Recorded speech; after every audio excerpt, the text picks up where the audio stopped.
రేవంత్ రెడ్డి గారు రేపు అమెరికా నుండి అమెరికా సౌత్ కొరియా రెండు దేశాలలో దిగ్విజయంగా విదేశీ పర్యటన పెట్టుబడుల కోసం తన పర్యటనని ముగించుకొని మన తెలంగాణలో అడుగుపెడుతున్న సందర్భంగా వారికి మనస్ఫూర్తిగా తెలంగాణ రాష్ట్ర ప్రజల తరపున ఆదిలాబాద్ ప్రజల తరపున స్వదేశాగమన శుభాకాంక్షలు తెలియజేస్తా ఉన్నాం।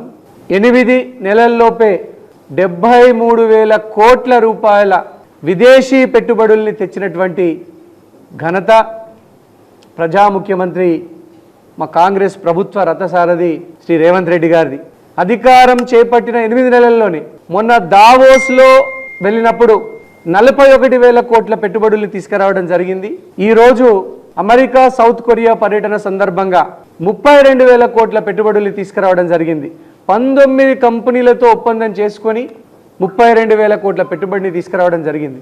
మొత్తం 73,000 కోట్ల పెట్టుబడులు విదేశీ పెట్టుబడులు కేవలం 8 నెలల మాసాల్లోనే తీసుకురావడం కాంగ్రెస్ పార్టీ యొక్క ఏబుల్ అడ్మినిస్ట్రేషన్ పరిపాలనా దక్షుడిగా రేవంత్ రెడ్డి గారు తనల్ని తాను నిరూపించుకున్నారు।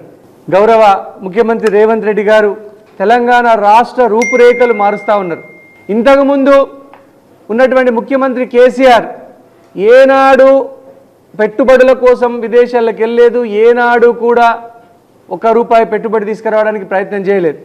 ఏదో కేటీఆర్ గారు మొక్కుబడిగా పెట్టుబడుల కోసం వెళ్ళి ఫోటోషూట్లు చేయడం తప్ప వారు పెట్టుబడులు తీసుకురాలేకపోయినరు।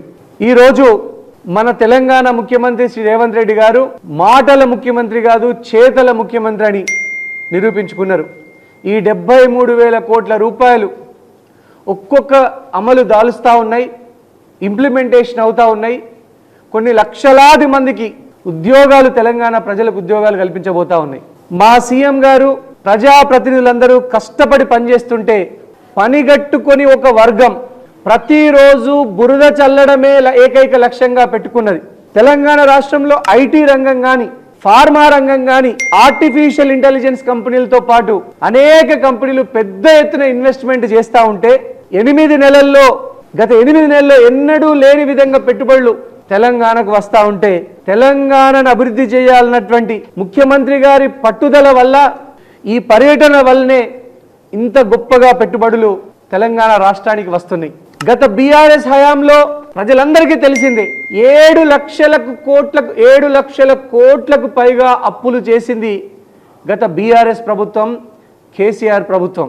ఈ 7 లక్షల కోట్ల మీద దాదాపు నెలకు 6,000 కోట్లకు పైగా వడ్డీలే చెల్లిస్తున్నది ప్రస్తుత ప్రభుత్వం। పాత ప్రభుత్వం చేసిన పాపాలకు రేవంత్ రెడ్డి అన్న ప్రభుత్వం నెలకి 6,000 కోట్లకు పైగా వడ్డీలు చెల్లిస్తూ ఉన్నది।